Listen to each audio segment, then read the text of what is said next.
नमस्कार। आज की कहानी का नाम है प्रतिशोध। तेनालीराम का असली नाम रामलिंग था। वह एक चतुर सूझबूझ वाला व्यक्ति था जो कि हर बात पर तर्क और कसौटी कसा करता था। उन दिनों वह विजयनगर के एक प्रांत तेनाली में रहा करता था। उसके साथ उसकी पत्नी, माँ और बेटा रहा करते थे। रामलिंग ने सुना था कि राजा कृष्णदेव राय बुद्धिमानों और गुणवानों का आदर करता है। उसे भी अपनी बुद्धि पर बहुत भरोसा था।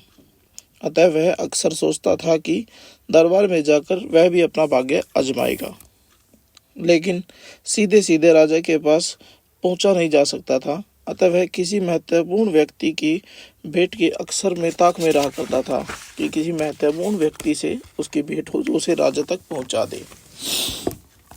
संयोग से उन्हीं दिनों राजगुरु तातधारी ने तेनाली के पास मंगलगिरी नाम के स्थान पर आना हुआ। वहां जाकर रामलिंग ने उनकी बड़ी सेवा की और अपनी इच्छा व्यक्त की। राजगुरु देख चुका था कि तेनाली का यह रामलिंग बड़ा ही बुद्धिमान और चतुर व्यक्ति है। इस चतुर व्यक्ति को राजगुरु और उसके दल जैसे कई मंत्री सेनापति भी शामिल थे। तो राजगुरु को खतरा हुआ कि कहीं वह उसके मंत्री और सेनापति से ज्यादा चतुर ना हो। अतः वह उसे टालता रहा कि जब भी कोई उचित अवसर होगा वह महाराज को तुम्हारे बारे में बताएगा और परिचय करवाएगा, चिंता मत करो। राज्य को तुम बहुत ही बुद्धिमान और सदा आवश्यकता रहती है। महाराज को गुणी और बुद्धिमान व्यक्तियों पर केंद्र दान करने में मजा आता है। यह आश्वासन पाकर रामलिंग बहुत ही खुश हुआ और राजगुरु वहां से चले गए। अतः तेनालीराम उनके बुलावे का इंतजार करने लगा, लेकिन बुलावा न आने पर लोग रामलिंग को हंसकर चिढ़ाने लगे। कोई कहता कि मैंने सुना है विजयनगर से तुम्हारे बुलावा आया है, तो कोई कहता कि विजयनगर से कोई स्पेशल दूत आया है। जब तेनालीराम का विश्वास राजगुरु से उठ गया तो वह स्वयं ही एक दिन राजधानी जा पहुंचा और राजगुरु से कहने लगा कि आपने मुझे अभी तक क्यों नहीं बुलाया। लेकिन उसे इसका विपरीत ही मिला। राजगुरु से पहचानने से मना कर गए। वो कहने लगे कि मैं तेनाली नाम के किसी भी व्यक्ति को नहीं जानता। यह सुनकर तेनाली को बहुत ही बुरा लगा। अतः वह राजगुरु से अपना प्रतिशोध लेने के लिए अर्थात बदला लेने के लिए प्रतीक्षा में था कि शायद उसे कोई मौका मिले जिससे वह राजगुरु से अपना बदला ले सके। और बिल्कुल ठीक वैसा ही हुआ। एक दिन राजगुरु से उसे बदला लेने का मौका मिला। राजगुरु नदी में नहा रहे थे। उन्होंने अपने वस्त्र उतारकर किनारे रख दिए और नदी में चले गए। मौका पाकर तेनाली ने राजगुरु के सारे वस्त्र उठा लिए और एक पेड़ पर जाकर बैठ गया। जब राजगुरु बाहर आए, उन्होंने देखा कि उनके वस्त्र नहीं हैं।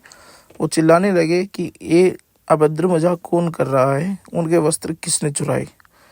तभी तेनालीराम ने बोला कि वस्त्र मैंने चुराए हैं। वो बोले, तेनालीराम तुम्हें ऐसा नहीं करना चाहिए था। तभी तेनालीराम बोले, तुम्हें मेरा नाम कैसे पता लगा, तुम तो मुझे जानते भी नहीं। अब राजगुरु को सब कुछ समझ में आ गया कि यह सब वो क्यों कर रहा है। राजगुरु ने बड़े ही नम्रता के साथ कहा कि मैं तुम्हें राजमहल ले चलूंगा, लेकिन पहले मेरे वस्त्र वापस कर दो। तेनालीराम बहुत ही चालाक था, तो उसने कहा कि नहीं, तुम मुझे वचन दो कि तुम मुझे अभी लेकर जाओगे, अतः अपनी पीठ पर बिठा कर ले जाओगे। राजगुरु ने कहा कि ऐसा संभव नहीं है। तो तेनाली ने कहा, ठीक है, तुम अपने रास्ते, मैं अपने रास्ते। इतना सुनकर राजगुरु मान गए। उन्होंने अपने वस्त्र पहने और तेनाली को पीठ पर बिठाया और राजमहल की तरफ चल दिए। जैसे ही वो नगर पहुंचे, नगर में बच्चे, बूढ़े, जवान सभी राजगुरु का मजाक उड़ा रहे थे। यह चीज दूर से खिड़की से राजगुरु ने देखी तो वो बहुत ही अपमान महसूस कर रहे थे। उधर राजा ने भी यह चीज़ देखी कि राजगुरु का कोई अपमान कर रहा है।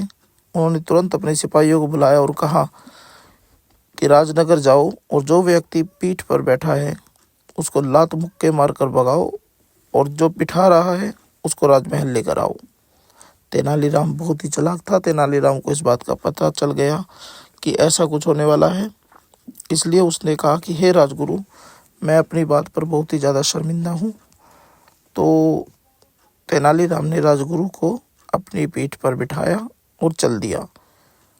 इतने में वहाँ सिपाही पहुँच गए। सिपाहियों ने देखा कि पीठ पर राजगुरु बैठे हैं। उन्होंने महाराज के आज्ञा का पालन किया और राजगुरु को लात मुक्के मारकर भगा दिया और तेनालीराम को आदर सम्मान के साथ महल ले आए। महल में उन्होंने देखा कि राजा बहुत ही गुस्से में है, अतः वे उसे देखकर और ज़्यादा गुस्सा हो गए। उन्होंने सिपाहियों को कहा कि ये तुमने क्या किया। सिपाहियों ने कहा कि हमने आपकी आज्ञा का पालन किया है। आपने ही कहा था जो पीठ पर बैठा है उसे लात मुक्के मारकर भगाओ और जो पीठ पर बिठा रहा है उसको आदर सम्मान सहित राजमहल में लेकर आओ। राजा भी समझ गया कि ये बहुत ही ज़्यादा चालाक है, अतः राजा ने उसे मृत्यु दंड देने का आदेश दे दिया। सिपाही उसे ले गए और मृत्यु दंड दिया। लेकिन तेनालीरामन ने रास्ते में ही राजा के सिपाहियों से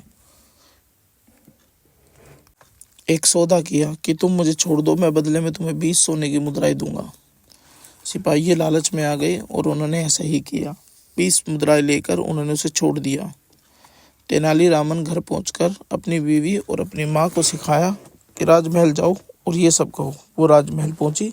उन्होंने कहा कि हे राजा, ये आपने क्या किया? हमारा तो कोई भी नहीं है। तेनाली कह रहा वाला हमारा कोई भी नहीं था, अब हम कैसे अपना जीवन यापन करेंगे? महाराज को अपने किए पर अफसोस हुआ और उन्होंने हर महीने 40 सोने की मुद्राएं